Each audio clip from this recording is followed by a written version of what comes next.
Alright, it's Friday. Let's do a couple of relaxing random pack games.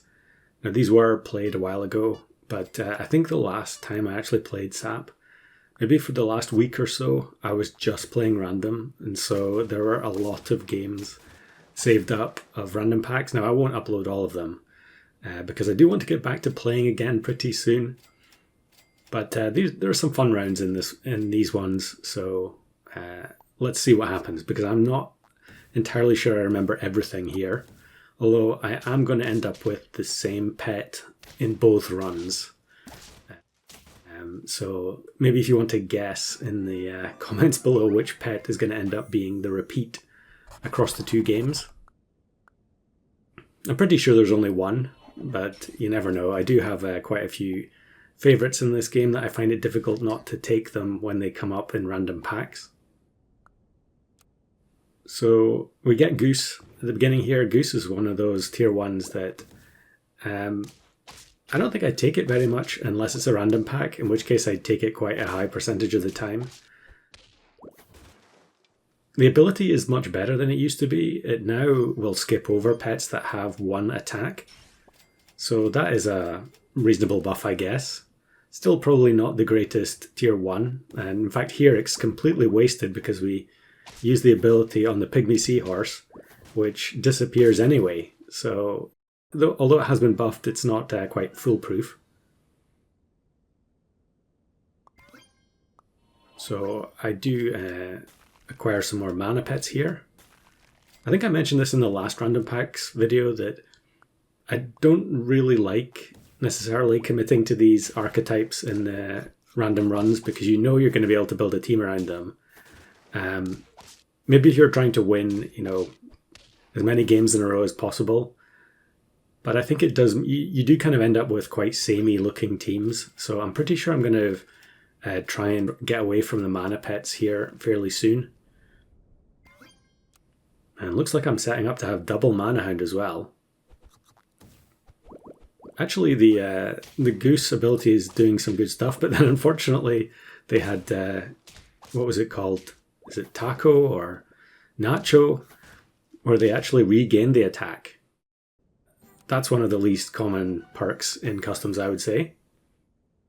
So we level up into Rooster and Blobfish, and then Frogman and Thrush, and then also Nurikabe. So what would you take out of this selection of 6 tier 5s? Well, I guess we have no ailments at all. We could actually take Chimera as well, because we've got double mana pet, but I think, like I said, I'm going to give up on them. So we actually freeze Nurikabe and Thrush, and we'll take the Blobfish for now. I like taking Blobfish in random packs as well, because it usually encourages you to just keep it on the team, because oftentimes there won't be any way to feint it in shop. So yeah, I'm tempted to sell the Goose here, but I think maybe I was actually wondering if I might not have the Goose achievement. I think in retrospect I should have known that I already had it, because at some point I did all of the golden pack ones, and Goose's golden pack, so yeah, that shouldn't really have been a consideration. But instead what we're going to do is we're going to set up for Thrush reset here. So we actually get another Lettuce, which is great. I think using Lettuce on anything other than like tier 4 and tier 3, pretty uncommon for me. But in this situation where we got so many level ups into tier 5, it worked out really well. In fact, we get Tofu as well, so we could just use the Tofu to generate another Lettuce here. Yeah, not sure I've ever done that before. And yeah, there's no point freezing the Lettuce for next turn, is there? Oh yeah, I guess it will, because it's going to be turn 10, isn't it? Yeah. So we're not quite in the position yet where we can reset the Thrush. We need another chocolate. But Nurikabe should get the job done against this team. And we still have 5 hearts as well. I think here I just rolled hoping for another Lettuce, just for fun. And now we get the level up on the Nurikabe, or the partial level up. So if it gets sniped, you can actually regain another trigger.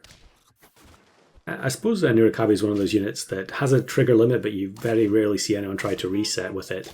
This is fun, though, to face someone going for the Giant-Eyed Dog achievement. Nice little rarity there. Okay, none of the level ups here are really inspiring me, so I think we'll go for the popcorn. And what we're going to do is gamble on the blobfish spawning rooster, or potentially spawning some other tier 5 that could spawn something else. I think Nessie was there as well. And this is one of my favourite things to do in the game, is just gambling with popcorn.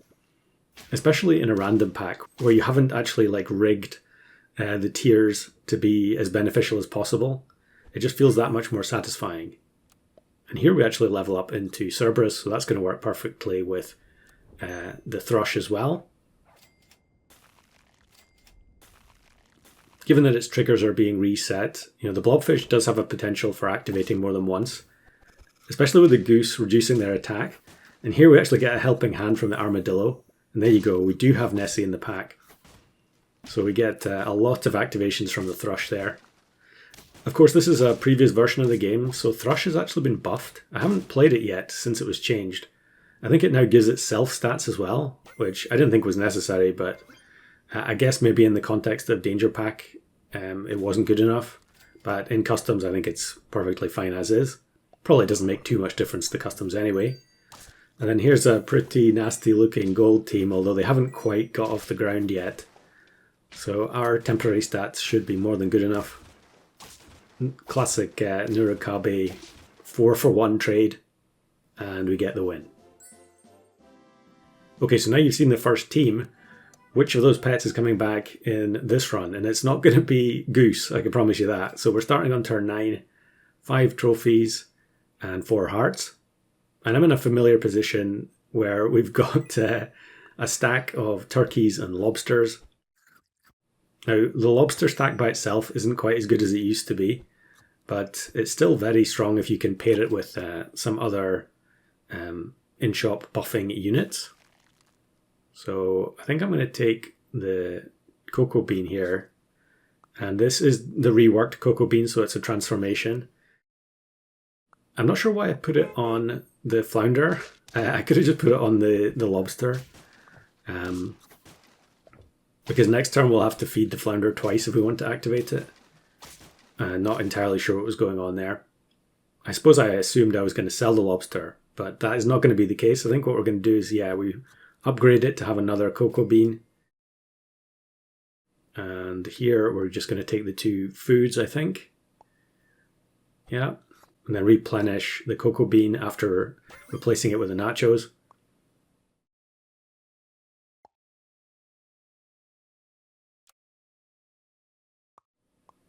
Now the transformation on cocoa bean is any faint pet, or is it any summon pet? I forget. From tier 3 and 4, I think. So you can get quite a few good ones for the turkeys to buff. What do we get from the lobster this time? Yeah, maybe it is summoning pet. So summoning the Hirola does produce a couple of extra summons. Again, it's very similar to the popcorn in the previous run, where you're taking a random potential summon, but the pool of random possibilities is actually pretty favourable. So, not sure why. Okay, I guess. Yeah, okay. I thought I was about to trigger the flounder there, but we're going to wait till next turn and greed for level 2.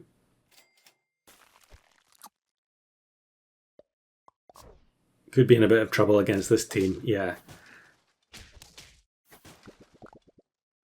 Geometric Tortoise immediately clears out the backline, but actually the Kappa summons are still good enough. So we should go for the level 2 now. Yep. We got a little bit of gold back from having the cake. So we're upgrading to the 2 level 2 turkeys. And I'm not sure why here I don't sell the flounder and then... okay, I guess I'm going to try and transform the flounder into another turkey. My greed knows no limits, it seems.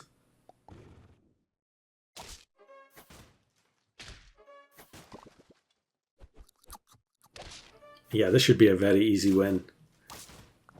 Basically doesn't matter which pet we get from the lobster transformation. And it turns into another flounder, so that was pretty disgusting. I guess we'll just activate it now. And then probably transform it into something else again. And it's actually a thrush. So if you guessed thrush right at the beginning, that would be very impressive. If you guessed it in the previous run, maybe not quite so impressive, but well done nonetheless. Now this looks like an instant win for us, doesn't it? And we've got double turkey, one that's level 3 and one that's level 2. And they have got level 1 turkey in the back. But what they do have is many more summons than we have.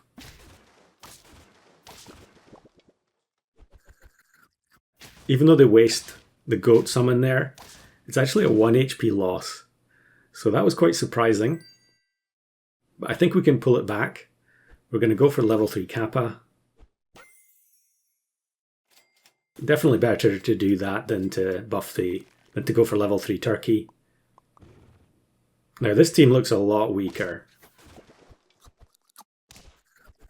Okay, maybe slightly stronger now that they've increased their stats from the chimpanzee, but actually they end up blocking themselves from getting any summons from the Kappa.